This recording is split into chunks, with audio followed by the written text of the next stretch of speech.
Hi, Vlatko. Obviously, a lot of pressure on the U.S. in this tournament, but we've kind of been sucked into this story around Canada soccer. Obviously, we've lived through it from a U.S. point of view, but how do you kind of manage something that is so outside of your control heading into a pretty pivotal tournament?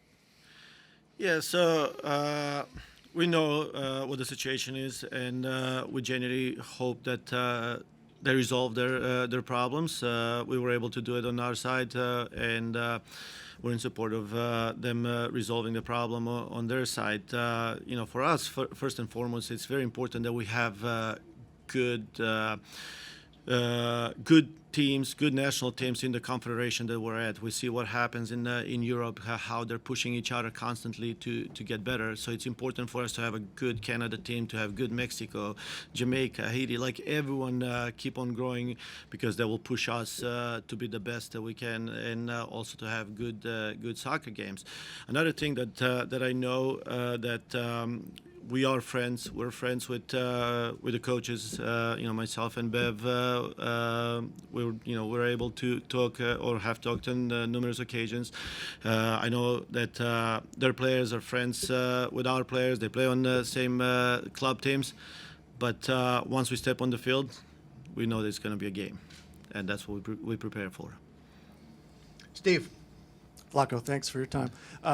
What do you want to get out of this, given 3 games over a week, and it mirrors the tournament, the World Cup in a lot of ways? Things are getting down towards the end for your roster selections. What do you need to see? Yes. First, we're very happy that we were able to secure really good opponents. All 3 opponents are World Cup and world-class opponents. So that's one thing. Another thing is we were able to secure opponents that will challenge us in different ways. So we expect to see a little bit of a different type or style of play from each one of them that will challenge us in different ways, but also help us prepare or maybe even expose some of the weaknesses facing some of these different styles of play. It is a great opportunity for us to prepare for the World Cup in that matter, but also it is a good opportunity for us to evaluate some of the things that we're doing and see how it matches up with top opponents. And the last piece is individual analysis evaluation, because we're still in the process of making decisions, obviously, for the final roster. Hi, Vlatko. Hart with Equalizer Soccer. Canada's had an interruption with their training. Their mind might be focused elsewhere. So what kind of game tactically are you expecting from the reigning Olympic champions? Yes, like I said in my first answer, I know everything that has been going on, and we saw that with our team. Prior to resolving our problems, there were so many things going on off the field. But once they step on the field, these players are pros. Like they know how to tune everything out and focus on what matters in the moment. JT. Thank you, Aaron. Thanks, Vlatko. Last time we talked to you when you unveiled the roster, you talked about wanting to try some new combinations of things and can keep trying stuff. There's some particular areas of the field that you're looking to do that in, and in particular, I know we've asked you a bunch about Taylor Korniak, but is a Korniak-Sullivan combo, which we haven't seen much of yet, is that one that we might see? I will. I don't feel very confident in that combo right now on the field, meaning that we're going to see that. I feel confident in the abilities of both players, but I just, as of right now, I don't know if we can see both of them on the field in the same time. We will see different combinations of midfielders on the field, different types in different times of the tournament, but we'll see if we believe that will help us be successful, or it will help us be successful if we have Korniak and Andy same time on the field. Then we may try that as well. Steph. Then Jeff. That rhymes. Hi, Vlatko. I just wanted to follow up on that with Taylor at the 6. Casey Stoney was obviously asked about this, and she talked about how, she has played Taylor in that position as well, but more as like a double 6 with like freedom to go forward. That's how she sees Taylor coming out of that position.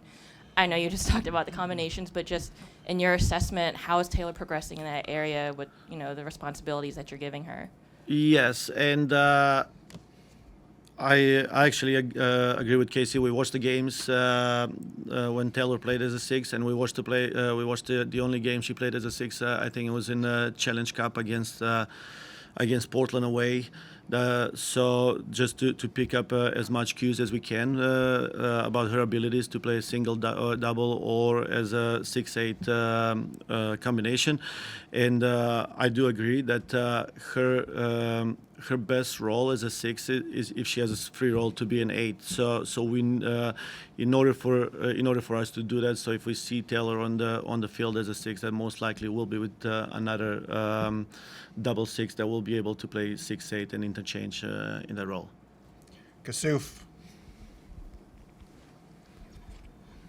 Vlatko, this She Believes Cup, there's one more FIFA window after this before sort of the big window for the World Cup. Just wondering from the individuals who are maybe still fighting for a spot in your mind and the tactical side that you speak of, given the level of opponents here, how much urgency is there to see those things now, against these opponents versus April?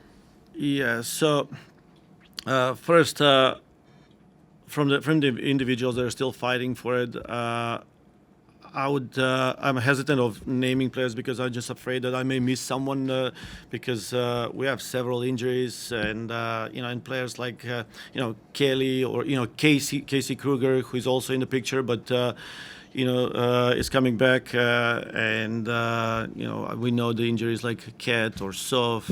We know Kristen and Tobin in return to play protocol. So I don't want to go into individual names for the reason so I don't miss someone. But there are still several players that are not in this camp that have legitimate chance to make the final roster. And on top of that. The second question was, what is the urgency? Just the general urgency of having one window left.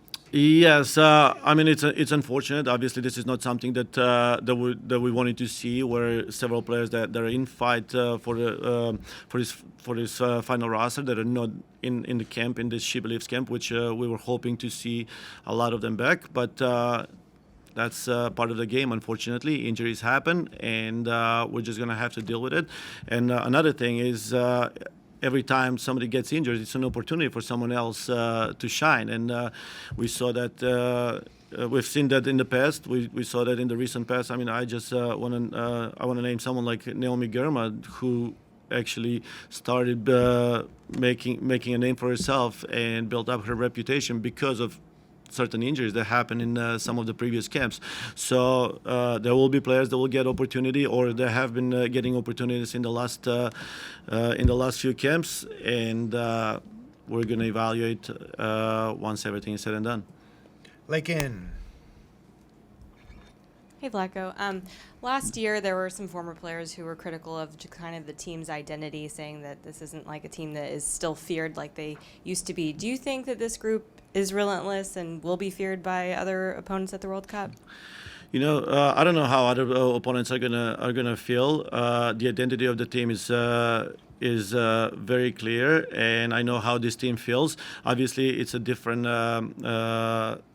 It's significantly different team. We have players, probably 10 players that are with, and I don't know the exact numbers, that are with 10 caps or less, and we have young players, players that are learning the identity of or trying to fit in the identity of the U.S. national team, but. To some degree, maybe it is better that some teams feel like that, and that we still haven't shown our cards because you look at it in every game you watch, you look at the starting 11, you feel like, oh, I wish so and so was here too, or I wish so and so. Maybe by the World Cup we are gonna have everyone that we feel like is gonna give us the best chance to win, to be there and then show our cards. And if the teams fear us, it's on them. If they don't, it's on them again. So we're just gonna do our job. Hi. This is Juliet from the New York Times. You said the identity of the team is very clear. Can you describe what you think that is right now? I mean, the identity. By the time the World Cup rolls around? the identity of this team is something that there's been the same, I would say, for since this team started competing back in '91, and you're making faces like you don't know what it is. No, I mean, it hasn't, you don't think it's changed since '91? That No, seems. it has evolved, but I don't think it has changed. And I truly believe in the competitiveness. I truly believe in relentlessness and in fearless mindset that these players have. When we talk about identity, we're talking about the psychological and identity of the team in the approach of the game. We don't talk about style of play. Style of play has changed and evolved over the years, and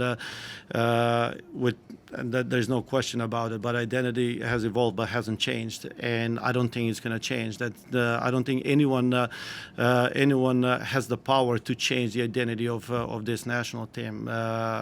And I know it sounds crazy, but it's hard to explain unless you are in the environment. It's hard to understand that nobody has the power to change what this team stands for and how they approach the games. Vlatko. Yes. Team news. Yes, just one last thing is Rose Lavelle picked up a knock in the last training, and she will not be available for the first game. So just wanted to make sure everybody's aware of it, so it doesn't come as a surprise. And we're hoping to have her back by game 2 and 3. And we're going to go into the mix zone now. Thanks, everybody. Thank you.